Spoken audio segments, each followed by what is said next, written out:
Inilah si Upah, sapi jantan jenis simental dengan berat 1 ton milik Ade Arianto, warga Kelurahan Arombu, Konawe, Sulawesi Tenggara, yang menjadi salah satu pilihan sapi kurban untuk Presiden Joko Widodo pada perayaan kurban kali ini. Harga yang ditawarkan untuk membeli seekor sapi simental ini mencapai 110 juta rupiah. Ade Arianto senang bukan kepalang karena sapi miliknya terpilih menjadi sapi kurban presiden dengan harga yang fantastis. Sapi simental ini memiliki berat 1 ton dengan panjang 3,5 meter.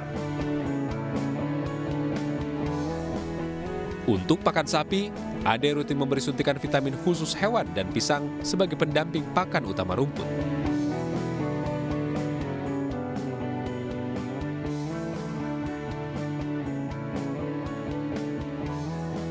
Perasaan yang pertama itu tidak menyangka sama sekali bahwa sapi ini akan dipilih untuk Jokowi sebagai kurbannya. Dan yang kedua itu senang sekali karena memang sapi ini jadi kurban. Terkait isu wabah PMK, Biro Kesras Sultra memastikan bahwa sapi yang dibeli Presiden telah diperiksa. Di antaranya, pengambilan sampel darah dan swab oleh Laboratorium Kesehatan Hewan di Sulawesi Selatan dengan hasil negatif.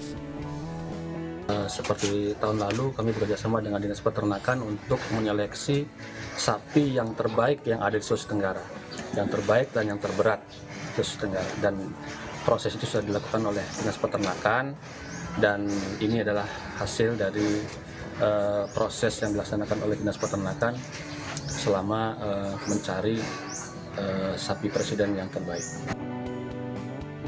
Rencananya, sapi ini akan diberangkatkan pada 6 Juli ke lokasi kurban di Kecamatan Pasar Wajo, Buton, yang ditunjuk mewakili Sulawesi Tenggara pada Hari Raya Kurban tahun ini.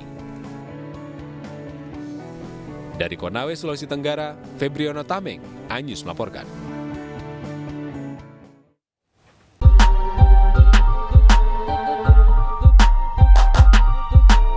Pemirsa, meski di masa PMK, penjualan hewan kurban di salah satu lapak masih bergeliat, salah satunya di Mall Hewan Kurban Kelapa II, Depok, Jawa Barat.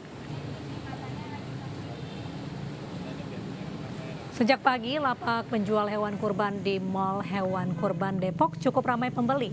Untuk menjamin kesehatan hewan, penjual memberi garansi sehat dan apabila kondisi sapi berubah atau sakit, maka pembeli diinformasikan dan akan diganti dengan sapi yang sehat. Beberapa pembeli mengaku tidak khawatir dengan wabah PMK karena adanya uji laboratorium yang dilakukan oleh pemilik lapak hewan kurban yang dibuktikan dengan adanya sertifikat. Insya Allah nggak ada, karena ini juga bagian dari ajaran kita Islam untuk berkurban bagi yang mampu ya. Insya Allah kita lokal, yang penting ikhtiarnya aja dari pemilik peternakan Haji Doni. Insya Allah masalah kesehatan udah dijaga ya dengan baik. Pemirsa, merebaknya penyakit mulut dan kuku di sejumlah daerah menjadi kekhawatiran bagi para pedagang hewan kurban. Tidak hanya penyemprotan disinfektan, para pedagang juga mendatangkan dokter hewan untuk pengecekan kesehatan hewan secara berkala.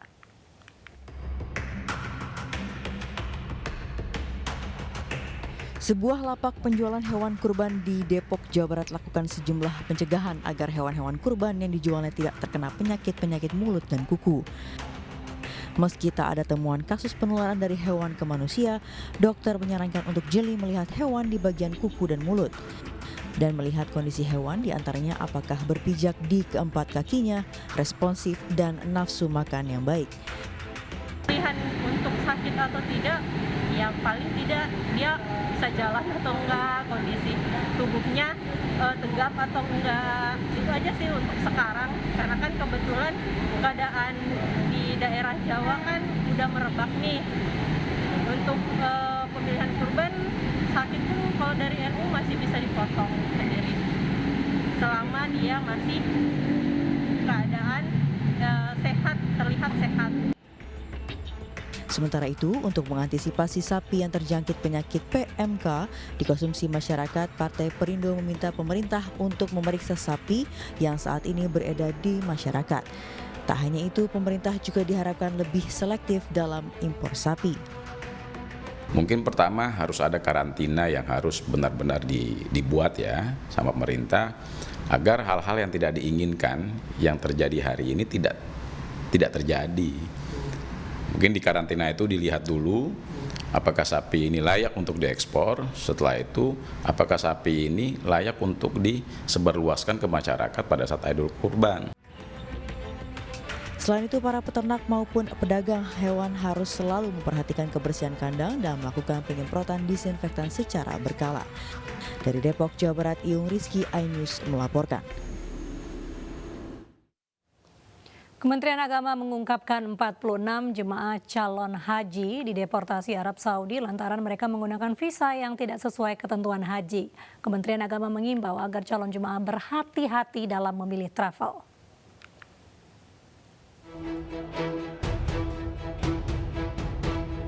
46 jemaah Indonesia yang dideportasi Kerajaan Arab Saudi karena berangkat tidak melalui jalur reguler maupun penyelenggara ibadah haji khusus. Mereka berangkat lantaran diiming-imingi travel nakal menggunakan visa Singapura dan Malaysia. Ada 46 orang. Ya, 46 orang sudah sampai di sini, sudah menggunakan baju ihram dan datang tidak melalui PIHK. Jadi bukan travel yang biasa memberangkatkan jamaah haji khusus, ya, tetapi ini adalah travel biasa. Kemudian dokumen yang digunakan juga tidak sesuai dengan yang dipersyaratkan oleh Kerajaan Saudi Arabia. Karena itu sempat terdampar di bandara. Ya. Jadi visanya diperoleh dari negara lain, ya, menggunakan kuota negara lain, tapi berangkat dari Indonesia, tidak menggunakan juga travel, dan tentu saja karena tidak menggunakan travel atau PHK yang resmi, maka mereka juga tidak laporan. Ketua Bidang Keagamaan Partai Perindo Abdul Khalik berpendapat salah satu faktor jemaah calon haji mengambil jalur pintas adalah karena tingginya antrian haji di Indonesia. Antrian bahkan bisa mencapai 90 tahun. Banyak faktor, Mbak, ya. Salah satunya adalah karena antrian haji kita itu sangat panjang. Hari ini kita bisa menyaksikan sekitar 90 tahun kita bisa berhaji kalau hari ini kita daftar. Oleh karena itu maka jalan pintas adalah dengan menggunakan jasa travel yang mengiming-iming bisa haji secara instan. Partai Perindo berharap pemerintah dapat melakukan pembinaan dan juga penataan ulang pada penyelenggaraan ibadah haji, khususnya haji non-kuota. Dari Mekah, Arab Saudi, Ahmad Sudraji, iNews melaporkan. Wakil Menteri Agama Zainud Tauhid meninjau penginapan jemaah calon haji di Makkah, Arab Saudi. Wamenak mendapati sejumlah jemaah yang merasa puas dengan layanan dari petugas.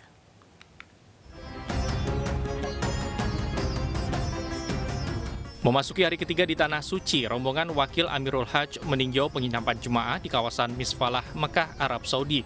Selain memastikan kesiapan layanan kesehatan, Wakil Menteri Agama beserta rombongan juga mengecek langsung kamar dan lorong penginapan.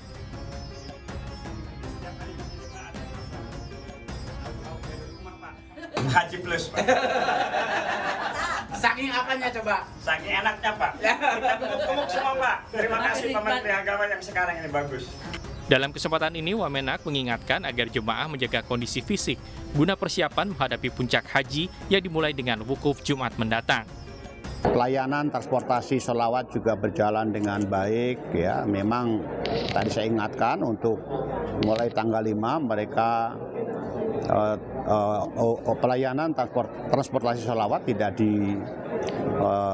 sudah mulai diberhentikan. Untuk itu diminta untuk seluruh jamaah untuk beribadah di penginapan masing-masing untuk lebih konsentrasi mempersiapkan puncak ibadah haji yaitu wukuf tanggal 9 Dzulhijjah. Siang tadi kloter terakhir tiba di Bandara Jeddah, Arab Saudi. Dengan demikian, seluruh jemaah reguler gelombang pertama dan kedua telah berada di Makkah menunggu puncak haji Jumat mendatang. Dari Makkah, Arab Saudi, Ahmad Sudraji, iNews melaporkan. Tim Klinik Kesehatan Haji Daerah Kerja Makkah menyiapkan rompi penurun panas. Rompi sebagai pertolongan pertama untuk jemaah yang terkena serangan hawa panas saat puncak haji di Armusna.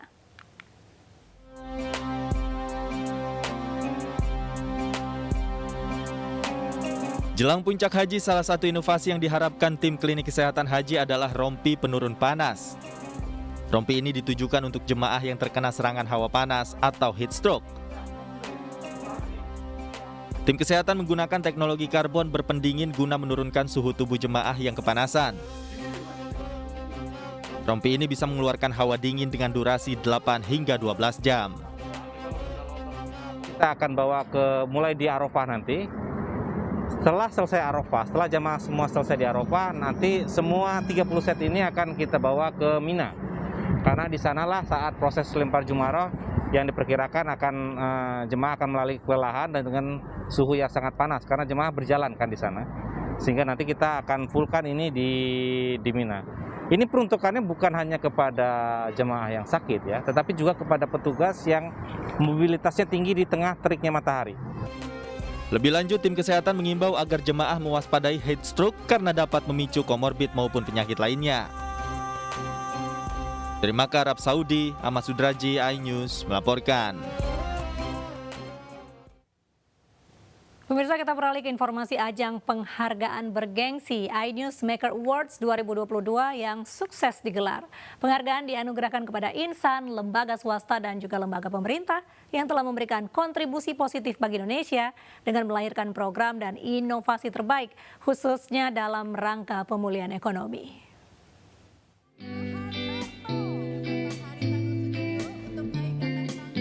iNews TV kembali menggelar ajang penghargaan bergengsi iNews Maker Awards tahun 2022.